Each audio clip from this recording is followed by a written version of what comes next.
enfrentar talvez aquele que seja o favorito entre os quatro ao título da Libertadores. Boa noite, Léo. Tudo bem, Paulo? Boa noite. Boa noite para os companheiros também. Um feliz ano novo para todos. Que seja um ótimo 2021. Vamos juntos. Sabe o carro que vem acelerando forte na pista e de repente o tanque entra na reserva, começa a engasgar? Para mim é claro que aconteceu isso com o Palmeiras. Bastante evidente. Claro que a analogia não é completa, porque tem o fator Covid, tem as questões específicas do calendário do futebol, mas a questão é saber se deu para encher o tanque ou se pelo menos deu para colocar aquele vintão ali no fim do mês só para você andar mais um pouquinho. Porque o fato é que as energias do Palmeiras me pareciam em esgotamento. Então essa pausa, ainda que breve no final do ano, se tiver ajudado o Palmeiras a recobrar um pouco dessas energias, já vai ser bastante importante. Tô na mesma pegada do Jean em relação a considerar o River o time a ser batido na Libertadores. Quando a Libertadores chegou ao mata-mata, e cada vez mais ela vai ser um assunto de brasileiros e argentinos, não só porque eles têm 200 vagas, mas porque a disparidade financeira e técnica ela é cada vez maior. Então a gente vai ter um cenário frequente, e normalmente com Boca e River. Então a gente vai ter quase assim, o fato, semifinal de Libertadores, é aquele dia que você acorda. Para o torcedor do Boca e do River, isso vai ser uma rotina. Esses times vão eventualmente ficar fora de uma semifinal, mas eles vão estar em quarta de final, em semifinal, em final, frequentemente. Me parece bem claro esse desenho de Libertadores para os próximos anos. Então não tem um nervosismo fora do padrão.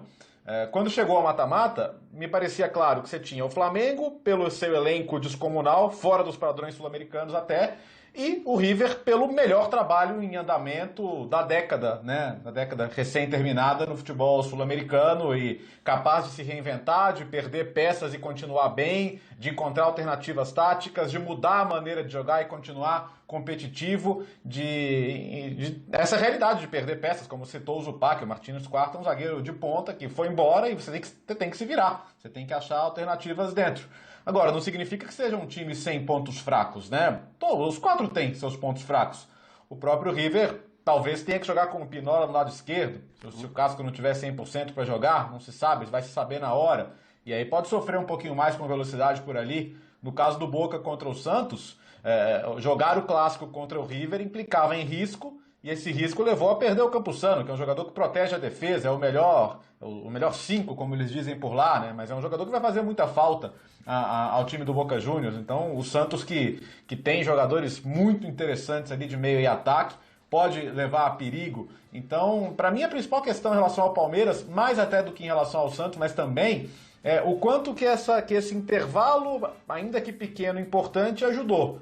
Porque o calendário brasileiro e argentino, eles nunca estiveram tão diferentes, né?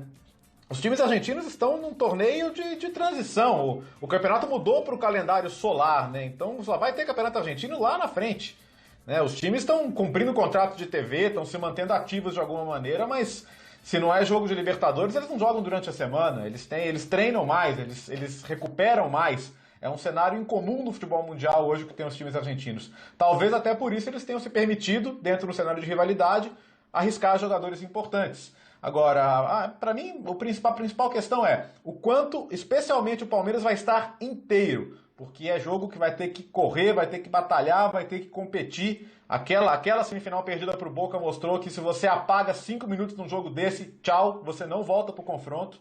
Então, concentração e a parte física tem que estar no máximo o tempo todo os dois jogos. E tem outra, né, Léo?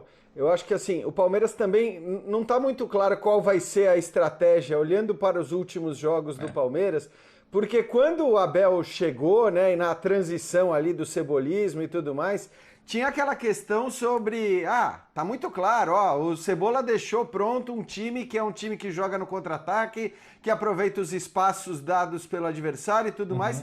Só que aquele time tinha o Wesley voando. O Wesley que foi, acho que entre todos os atacantes do Palmeiras, olhando para os momentos em que eles jogaram, talvez aquele que entregou mais no curto período em que esteve à disposição. Ele era o melhor atacante do Palmeiras naquele momento e não está mais disponível na temporada. Aí o Palmeiras perdeu o Wesley, passou a ter o Rony jogando como centroavante, e o Rony volta a ser uma alternativa de lado, mas não tão eficiente como a do Wesley. O Veron não está nem 100% fisicamente porque se machucou e nem jogando bem.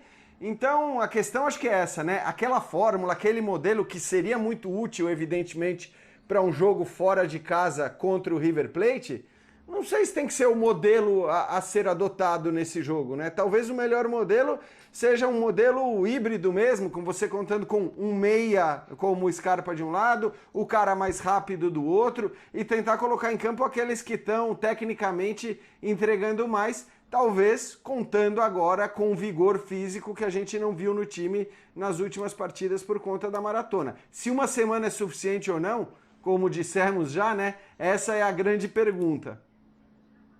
Agora, André, no sábado, mesmo jogando fora de casa, em determinado momento do Superclássico, o River Plate chegou a ter perto de 70% de posse de bola contra o Boca Juniors, jogando contra o Boca na Bombonera. Quase o dobro de passes. Uhum. Exatamente. É um time dirigido por um técnico para lá de competente há muito tempo e que muitas vezes joga por música com entrosamento de poucos. Para a gente imaginar uma boa estratégia para o Palmeiras, pensar em dividir a posse de bola com o River Plate pode ser um suicídio, de repente cabe ao Palmeiras, já que o Jean e o Léo estavam analisando as possibilidades, de repente o time mais híbrido, que ataca de uma maneira diferente. Talvez seja a melhor estratégia para o Palmeiras esperar um pouco o River Plate, sentir mais o jogo e não querer disputar no mano a mano a posse de bola, o jeito de jogar, o volume de ataques. Sim, eu vou ficar muito surpreso pessoalmente se a estratégia do Palmeiras não for essa. Uma estratégia de ser muito sólido defensivamente e utilizar os jogadores de velocidade que o time tem com todas as possibilidades de criar problemas, de preocupar o River Plate, de não permitir que o River chegue à intermediária do Palmeiras com tranquilidade e consiga cada vez mais pressionar, exatamente como o Galhardo costuma fazer. Uma coisa interessante em relação a esse longo período do Galhardo no comando do River Plate são as possibilidades de jogo que o River tem conforme adversário, conforme local, conforme aqueles jogadores que ele tem ou não tem à disposição. Tudo bem, é um recorte um pouco mais fundo na volta ao passado, mas o River foi em semifinais de Libertadores a mesma Bombonera e praticamente não jogou. Foi lá para conquistar um resultado de maneira absolutamente conservadora, despreocupado de estar oferecendo aquilo que o seu elenco tem como potencial técnico. Foi lá para ser estrategista e conseguiu a vaga naquela ocasião. Agora, esse time atual, e a gente viu isso na própria Bombonera no fim de semana, no jogo que você transmitiu com o Gustavo Hoffmann, é um time capaz de dominar, é um time capaz de se estabelecer no campo do adversário, é um time que tem muita facilidade para tocar a bola, é um time que tem muita circulação. E a minha impressão é que, especialmente em casa, esse vai ser o River que o Palmeiras vai encontrar. Acho que seria arriscado demais, talvez um erro estratégico, querer discutir essa posse com o River, mas evidentemente o Palmeiras não pode deixar o seu adversário muito confortável, mesmo porque tem jogadores para fazer esse tipo de atuação que esse grupo já fez, seja com Cebola, seja com Abel Ferreira, de modo a conquistar um bom resultado. Quando eu disse, logo antes do Jean, que considerava os dois argentinos favoritos, eu fiz questão de esclarecer que eu acho que o favoritismo é pequeno. O percentual não é grande. O percentual é grande na parte física. Aí eu acho que sim. Se houver uma situação em que o estado físico dos times pode decidir alguma coisa, a minha impressão é que vai ser favoravelmente aos argentinos. Mas o Palmeiras tem todas as condições, assim como o Santos, e nós vamos falar de Boca e Santos daqui a pouco, de fazer um excelente primeiro jogo e não só conseguir que o resultado não encaminhe uma vantagem muito grande para o River Plate, mas também voltar para São Paulo em uma boa posição para se classificar. Pode passar, Zupac, de repente por uma noite iluminada da defesa do Palmeiras, um bom resultado lá na Argentina, porque assim, Palmeiras e River têm os dois melhores ataques entre os quatro que chegam à semifinal. São dois ataques poderosos. O André acabou de ressaltar as qualidades que o River Plate tem para criar suas jogadas, para armar suas jogadas, e isso está escancarado. Mas, defensivamente, eu tenho a impressão de que o Palmeiras é um time talvez até mais preparado do que o River Plate Também por contar com um cara que é diferente dos outros, além de ter um belo de um goleiro, contar com um cara que é diferente dos outros, que é o Gustavo Gomes, que tem sido o melhor jogador do Palmeiras na fase boa, na fase ruim. É impressionante a regularidade do Gustavo Gomes, que é o pilar, que é o capitão, digamos assim, da defesa do Palmeiras. De repente pode passar por aí, a defesa do Palmeiras pode ser um diferencial para que nessa perna os brasileiros passem, avancem contra o todo favorito, o River Plate? Acho que sim, Paulo, porque se a gente olha para o ano do Palmeiras, o sistema defensivo ele é o mais linear, né? O Palmeiras com o Vanderlei Luxemburgo não era um grande time, mas tinha um sistema defensivo muito sólido, ainda na época com o Felipe Melo jogando de zagueiro ao lado do Gustavo Gomes, para mim, e acho que quase todo o torcedor palmeirense concorda, o principal jogador do Palmeiras na temporada.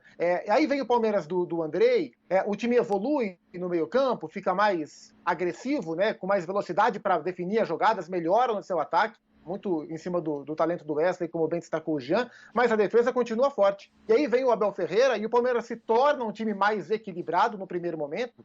Agora tem uma queda na produção ofensiva, mas a defesa continua forte. Então a gente está falando de um sistema defensivo que é consolidado. E ele é coletivamente bom, e ele tem, pelo menos dos seus 4 defensores mais o seu goleiro, 2 jogadores de seleção. 3 se você contar o Matias Vinha. O Everton, um dos grandes goleiros do futebol brasileiro na atualidade. Gustavo Gomes, um zagueiraço, que poderia perfeitamente estar na Europa. E o Vinha é um jogador que está em evolução ainda, mas também é um bom jogador. Então acho que esse sistema defensivo ele é muito importante para segurar o River Plate. E aí, do outro lado, você tem o sistema defensivo do River Plate, que pode ser o ponto de desequilíbrio do time do Gadiardo.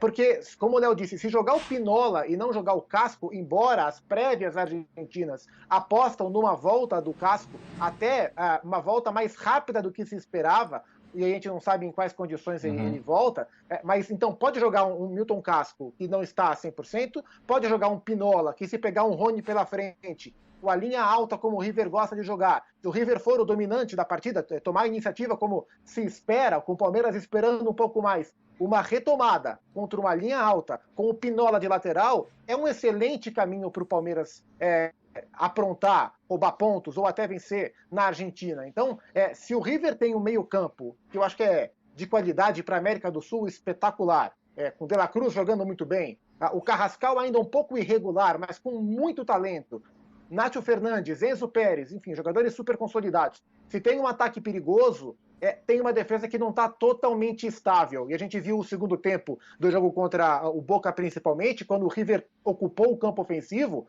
foi no contra-ataque, numa arrancada espetacular do Tevez, o passe para o Vila, que o Boca Juniors empatou o jogo. A solidez do sistema defensivo do Palmeiras e esse pequeno desequilíbrio pelos desfalques, pelas voltas da linha defensiva do River, isso pode pesar a favor do Palmeiras, sim.